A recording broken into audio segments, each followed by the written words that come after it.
This is a mega fight. The two best fighters in their division. This is what you do when you believe in yourself. This is what you do when you've worked your whole life for something. My impact is to hold yourself as a champion. And what that means is to hold yourself to truth and to do things with honor. That's what a champion is, what a great leader is. So that's what I want to show people, that I'm that guy, he's not.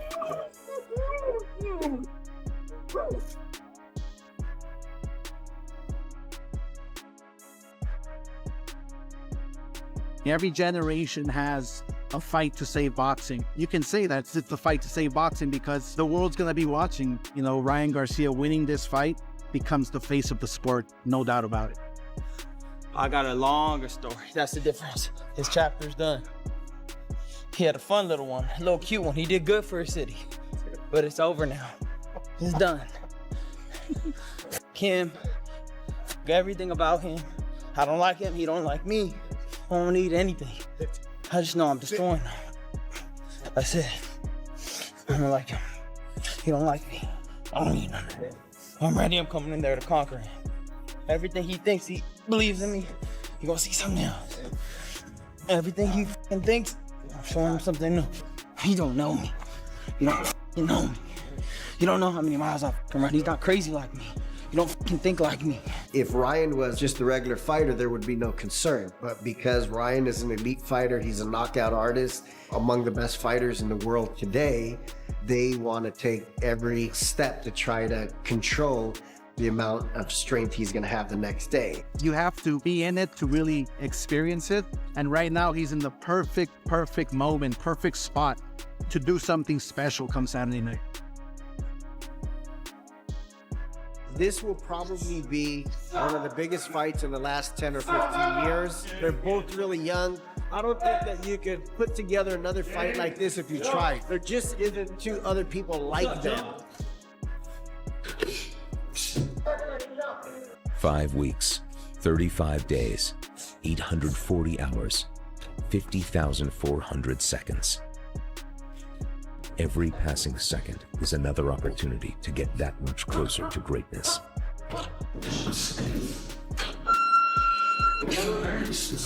Fate has forged a path for these two fighters to finally meet in the ring. The countdown has begun. That's it. Good job. Boxing has been part of my life since I was 12 years old, and I've watched the greats, I've studied everything, and I've never seen nothing like Ryan. We've been doing it 6 years now. So when he comes in, I see immediately where he's at, and that's how we break our workout out for that day. Pain is Temporary. You can't do anything about it. You just have to accept it. The best move you could do is to keep going. The pressure fighter against the knockout puncher, tough for the pressure fighter because to get inside, he has to go through that danger zone, right? A guy like Duarte against Garcia, not a great matchup for him. Rosado acknowledged Ryan's rare gifts, the speed, the explosiveness, the raw power, but warned that talent alone doesn't win disciplined fights. Ryan is unusually talented. When you put your eyes on him, do you see unusual talent, speed and power? Absolutely, but it's just he lacks the discipline. Right. And when you're fighting a guy like Barrios who is disciplined, he's a little boring. I mean, Barrios really doesn't, he's not charismatic or nothing like that. He's not like Ryan, but he's disciplined. And he has Goose in his corner for this fight, which is gonna add a lot to Barrios because he knows the eras that Ryan makes. He knows Ryan personally. So that's a plus for Barrios. During the conversation about his upcoming fight, Ryan Garcia addressed the physical challenge posed by Mario Barrios. He acknowledged that Barrios possessed impressive height and reach, which could create complications in the ring. However, Garcia remained confident, insisting those obstacles were nothing new given his years of experience. Rather than exposing his game plan, he deliberately kept his analysis brief, mentioning only that he had identified certain weaknesses. Garcia assured listeners that whatever Barrios brought to the fight, he would be ready. I mean, obviously he has a good height and reach on him. So we gotta, that faces some challenges, but it's nothing that we haven't, seen before. Years of fighting. I don't want to, I guess, go into too much detail. because it kind of gives don't do him that an to me. idea of what I expect from him. So for me, Right. it just I see some things, but we'll be ready for whatever he got. Yeah. When asked if he worried about his former trainer Joe now working with Barrios, Garcia made it clear he wasn't concerned. He explained that their time together had been short, nothing like the years he had spent with other coaches. Instead of seeing it as a problem, Garcia actually viewed it as an advantage, since he already knew Joe's training methods. He felt prepared for whatever Barrios might bring to the ring. In his mind, that familiarity gave him the upper hand, rather than leaving him exposed. Do you have any concerns, any worries that your former trainer, who you worked with in the past, that knows you very well, is now in his corner training him? I mean, it is part of the trainer, but you know, with Joe, I didn't spend that much time with him. You know, it would be different if it was somebody that, you know, I spent, you know, years and years and years with. But Joe was in there for a short period of time.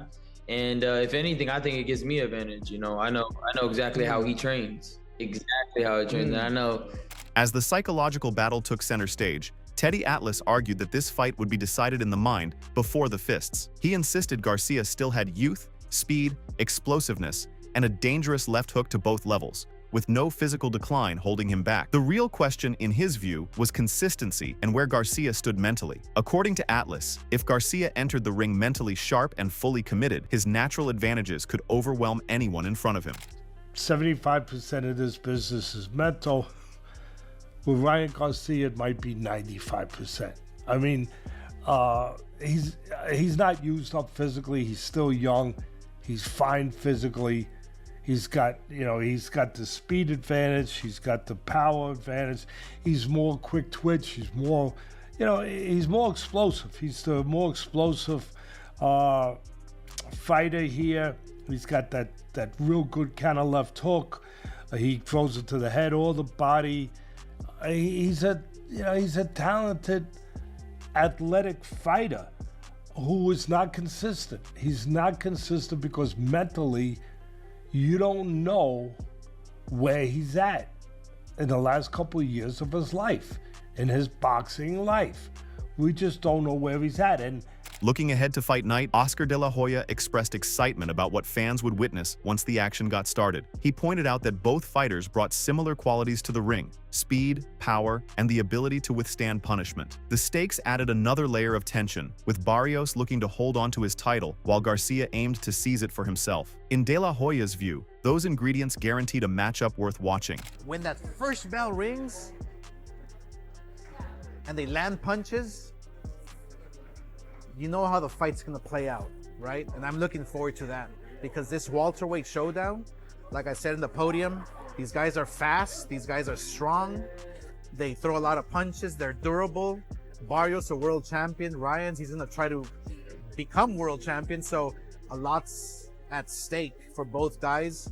It's gonna be a very entertaining fight. According to Oscar De La Hoya, Ryan Garcia's last loss came down to what was happening inside his head long before fight night. He believed Garcia never really wanted that fight, not from the moment talks started all the way to stepping in the ring. His focus wasn't there, his heart wasn't there, and in the end, that disconnect cost him. De La Hoya saw it as a painful but necessary lesson, one that reminded Garcia that this sport demands everything. Show up unprepared even once, and someone will make you pay. I think Ryan Garcia wasn't motivated.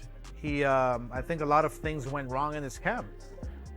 Just wasn't focused right from the start.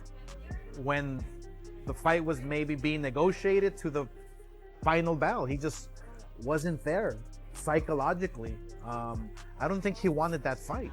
I don't think he was motivated to fight Rollies, and obviously he paid the price, and I'm sure he learned a big lesson, and that's always take your fight serious, take the sport serious, take your career serious, and go out there and be in shape as much as you can, because you never know who's going to step inside that ring. But when it came to Ryan Garcia, Jamel Herring didn't hold back on his biggest concern. Jamel Herring acknowledged Ryan Garcia's talent, possessing all the necessary tools, but questioned his dedication. Herring wondered if Garcia had the unwavering passion required when facing adversity. He also recognized the pressure on both fighters, with Garcia facing scrutiny after the Romero fight and Barrios needing to prove his legitimacy. For Herring, the fight was about silencing critics and resolving doubts within the ring.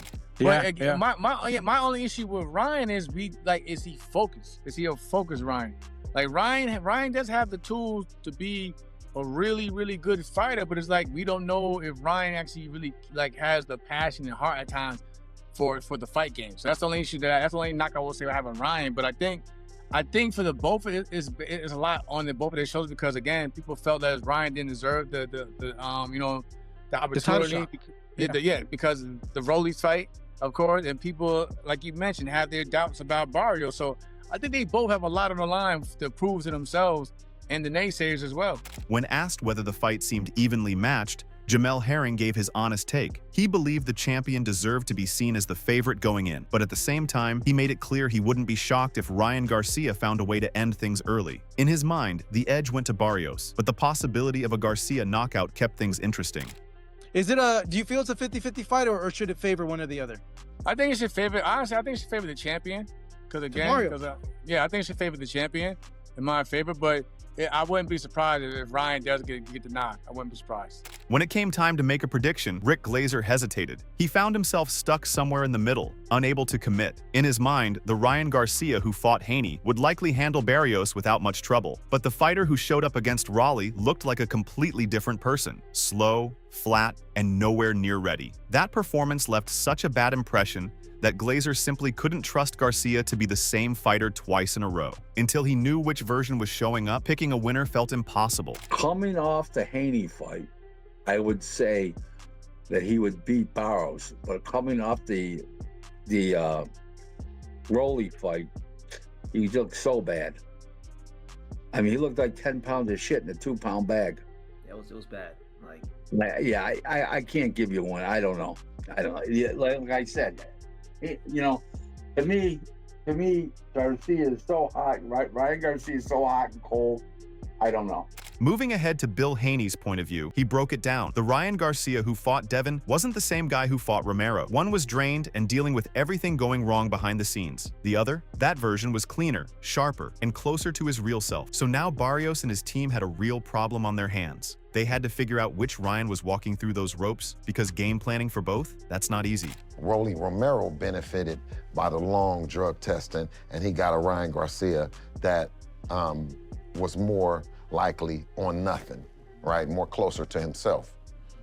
But the Ryan Garcia now, I don't know, Dre. The man looking like he might be.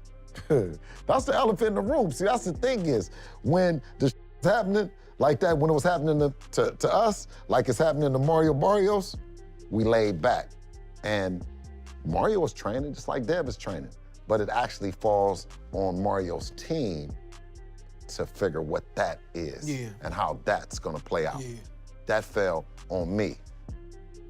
Breaking down the matchup, Chris Algieri didn't hold back about the threat Ryan Garcia posed. He acknowledged Garcia's explosive talent and fight-ending power, admitting that left hook could end things at any moment. But Algieri insisted the real key to beating him wasn't physical, it was mental. He pointed to the Gervonta Davis fight, where Ryan looked tight and unsure, fighting himself as much as his opponent. In camp, Algieri explained, you study a man for weeks, learning his tells and when he's about to crack. In the ring, you're figuring it out in real time, and by then, it's often too late. With Ryan, we know what Ryan is. Ryan is a very athletic, dangerously talented guy, and I think the real question is the psychology, and I think that's the way that you're gonna beat him, because even if he doesn't show up, but he just cracks you with that left hook, oh well, he wins, But if you can psychologically get under his skin, get him to act a little bit off or to be a little bit nervous, like the way he was against Gervonta, and there's certain tells every fighter has, and you learn that kind of stuff in a gym much easier.